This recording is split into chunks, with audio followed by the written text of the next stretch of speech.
The Wilmot Proviso proposed an American law to ban slavery in any territory acquired from Mexico in the Mexican War. The conflict over the proviso was one of the major events leading to the American Civil War. Congressman David Wilmot first introduced the proviso in the United States House of Representatives on August 8, 1846, as a rider on a $2 million appropriations bill intended for the final negotiations to resolve the Mexicano-Euro-American War.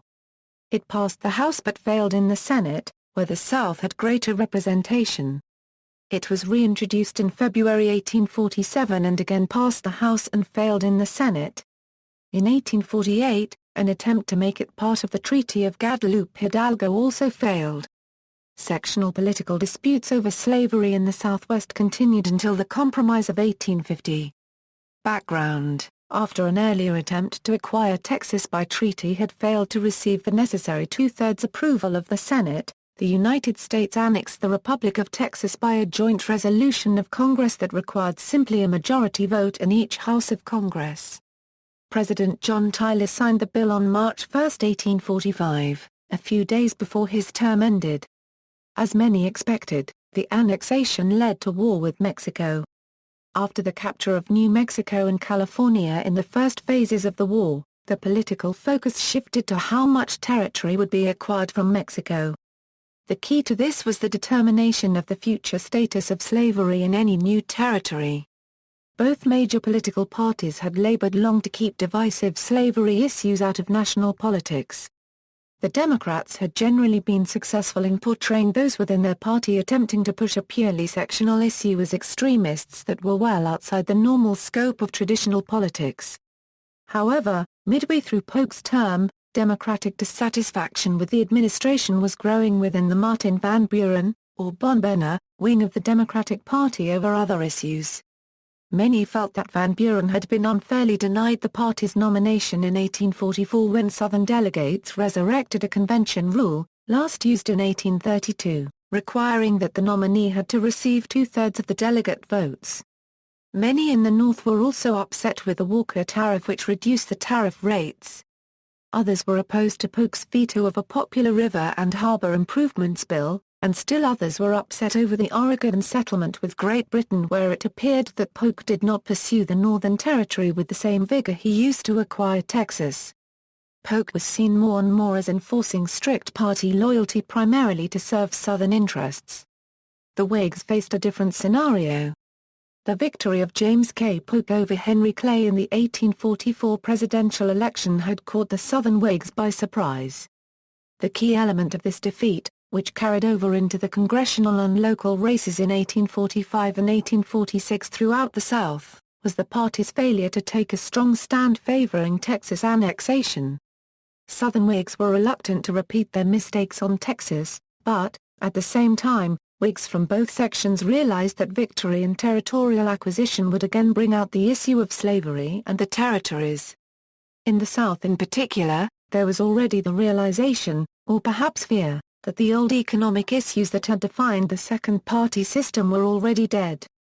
Their political goal was to avoid any sectional debate over slavery which would expose the sectional divisions within the party. Introduction and debate on the proviso. On Saturday, August 8, 1846, President Polk submitted to Congress a request for $2 million in order to facilitate negotiations with Mexico over the final settlement of the war. The request came with no public warning after Polk had failed to arrange for approval of the bill with no congressional debate. With Congress scheduled to adjourn that Monday, Democratic leadership arranged for the bill to be immediately considered in a special night session. Debate was to be limited to 2 hours with no individual speech to last more than 10 minutes. David Wilmot, a Democratic congressman from Pennsylvania, and a group of other Bonbenna Democrats including Preston King and Timothy Jenkins of New York, Hannibal Hamlin of Maine, Gideon Wells of Connecticut, and Jacob Brinkerhoff of Ohio, had already been meeting in early August strategy meetings. Wilmot had a strong record of supporting the Polk administration and was close to many Southerners. With the likelihood that Wilmot would have no trouble gaining the floor in the House debate, he was chosen to present the amendment to the appropriations bill that would carry his name. Wilmot offered the following to the House in language modelled after the Northwest Ordinance of 1787. Provided, that, as an express and fundamental condition to the acquisition of any territory from the Republic of Mexico by the United States, by virtue of any treaty which may be negotiated between them, and to the use by the executive of the moneys herein appropriated, neither slavery nor involuntary servitude shall ever exist in any part of said territory, except for crime, whereof the party shall first be duly convicted. William W. Wick, Democrat of Indiana, attempted to eliminate total restriction of slavery by proposing an amendment that the Missouri Compromise line of latitude 36°30 simply be extended west of the Pacific. This was voted down 89-54. The vote to add the proviso to the bill was then called, and it passed by 83-64. A last-ditch effort by Southerners to table the entire bill was defeated by 94-78, and then the entire bill was approved 85-80. Most ominously, these votes all fell overwhelmingly along sectional rather than party lines. The Senate took up the bill late in its Monday session. Southern Democrats hoped to reject the Wilmot Proviso and send the bill back to the House for a quick approval of the bill without the restrictions on slavery. Whig John Davis of Massachusetts attempted to forestall this effort by holding the floor until it would be too late to return the bill to the House, forcing the Senate to accept or reject the appropriation with the proviso intact. However, before he could call the vote, due to an 8-minute difference in the official House and Senate clocks, the House had adjourned and the Congress was officially out of session. The issue resurfaced at the end of the year when Polk, in his annual message to Congress, renewed his request with the amount needed increased to $3 million. Polk argued that, while the original intent of the war had never been to acquire territory, an honorable peace required territorial compensation to the United States. The $3 million bill, as it was called, was the sole item of business in the House from February 8, 1847 until February 15. Preston King reintroduced the Wilmot Proviso, but this time the exclusion of slavery was expanded beyond merely the Mexican territory to include any territory on the continent of America which shall hereafter be acquired. This time Representative Stephen Douglas, Democrat of Illinois, reintroduced the proposal to simply extend the Missouri Compromise line to the west coast, and this was again defeated 109-82. The $3 million bill with the proviso was then passed by the House 115-106. In the Senate, led by Thomas Hart Benton, the bill was passed without the proviso. When the bill was returned to the House, the Senate bill prevailed. Every Northern Whig still supported the proviso, but 22 Northern Democrats voted with the South. In 1848, the Treaty of Guadalupe Hidalgo ending the war was submitted to the Senate for approval. Douglas, now in the Senate, was among those who joined with the South to defeat an effort to attach the Wilmot Proviso to the treaty. In the prior year's debate in the House, Douglas had argued that all of the debate over slavery in the territories was premature. The time to deal with that issue was when the territory was actually organized by Congress. Lewis Cass in December 1847, in his famous letter to A.O.P. Nicholson in Tennessee, further defined the concept of popular sovereignty which would soon evolve as the mainstream Democratic alternative to the Wilmot Proviso. Leave it to the people, who will be affected by this question, to adjust it upon their own responsibility, and in their own manner, and we shall render another tribute to the original principles of our government, and furnish another for its permanence and prosperity. Aftermath. With the approval of the treaty, the issue moved from one of abstraction to one involving practical matters. The nature of the Constitution, slavery, the value of free labor, political power, and ultimately political realignment were all involved in the debate. Historian Michael Morrison argues that from 1820 to 1846 a combination of racism and veneration of the Union had prevented a direct Northern attack on slavery. While the original Southern response to the Wilmot Proviso was measured, it soon became clear to the South that this long-postponed attack on slavery had finally occurred. Rather than simply discuss the politics of the issue, historian William Fruehling noted, most Southerners raged primarily because David Wilmot's holier-than-thou stance was so insulting. In the North, The most immediate repercussions involved Martin Van Buren and the state of New York. The Bondburners were successfully opposed by their conservative opposition, the Hunkers, in their efforts to send a pro-proviso batch of delegates to the 1848 Democratic National Convention. The Bondburners held their own separate convention and sent their own slate of delegates to the convention in Baltimore. Both delegations were seated with the state's total votes split between them. When the convention rejected a pro-proviso plank and selected Lewis Cass as the nominee, the Bondburners again bolted and were the nucleus of forming the Free Soil Party. Historian Leonard Richards writes of these disaffected Democrats. Overall, then, Southern Democrats during the 1840s lost the hardcore of their original do-face support. No longer could they count on New England and New York Democrats to provide them with winning margins in the House. To them, Free Soil Democrats, the movement to acquire Texas, and the fight over the Wilmot Proviso, marked the turning point, when aggressive slave masters stole the heart and soul of the Democratic Party and began dictating the course of the nation's destiny. Historian William Cooper presents the exactly opposite Southern perspective. Southern Democrats, for whom slavery had always been central, had little difficulty in perceiving exactly what the proviso meant for them and their party. In the first place, the mere existence of the proviso meant the sectional strains that had plagued the Whigs on Texas now beset the Democrats on expansion, the issue the Democrats themselves had chosen as their own. The proviso also announced to Southerners that they had to face the challenge of certain Northern Democrats who indicated their unwillingness to follow any longer the Southern lead on slavery. That circumstance struck at the very roots of the Southern conception of party. The Southerners had always felt that their Northern colleagues must toe the Southern line on all slavery-related issues. In Alabama, with no available candidate sufficiently opposed to the proviso, William L. Yancey secured the adoption by the state Democratic Convention of the so-called Alabama Platform, which was endorsed by the legislatures of Alabama and Georgia and by Democratic state conventions in Florida and Virginia.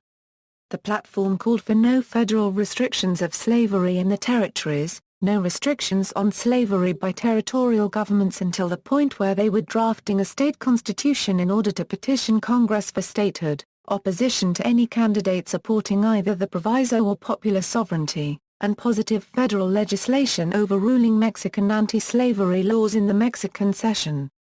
However, the same Democratic convention that had refused to endorse the proviso also rejected incorporating the Yancey proposal into the national platform by a 216-36 vote. Unlike the Bondburner walkout, however, only Yancey and one other Alabama delegate left the convention. Yancey's efforts to stir up a third-party movement in the state failed. Southern Whigs looked hopefully to slaveholder and war hero General Zachary Taylor as the solution to the widening sectional divide, even though he took no public stance on the Wilmot Proviso.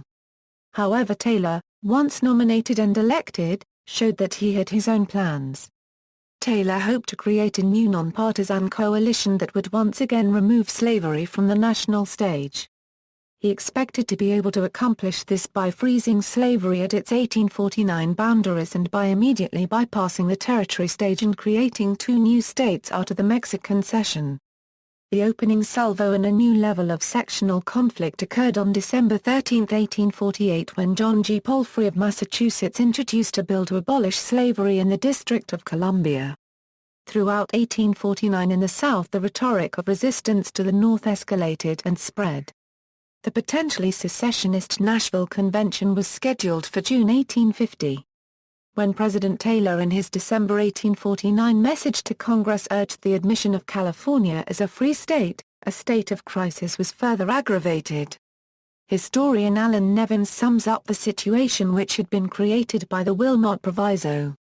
Thus the contest was joined on the central issue which was to dominate all American history for the next dozen years, the disposition of the territories. Two sets of extremists had arisen, Northerners who demanded no new slave territories under any circumstances, and Southerners who demanded free entry for slavery into all territories, the penalty for denial to be secession.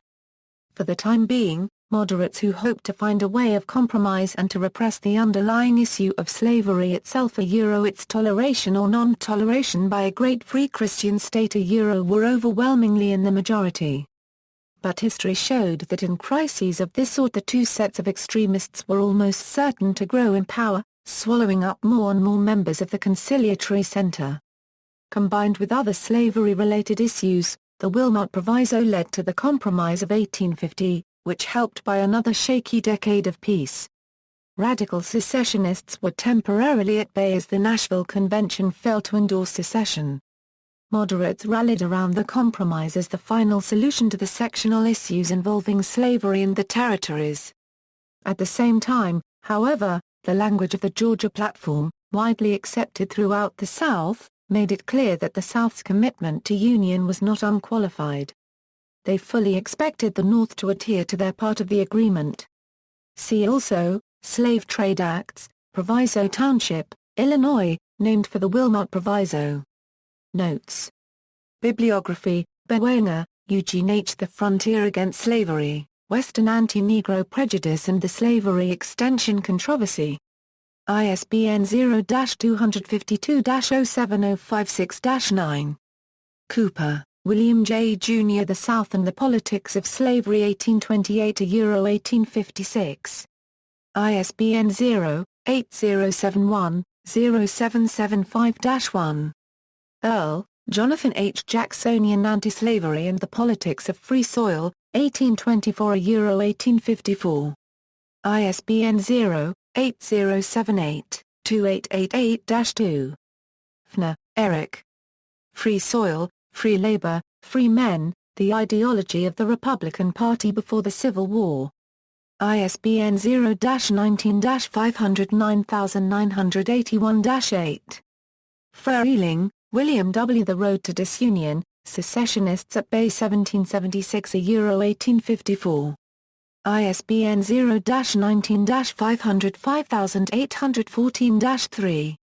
Holt, Michael F. The Political Crisis of the 1850s. ISBN 0-393-95370-X. Johnenson, Robert W. Stephen A. Douglas.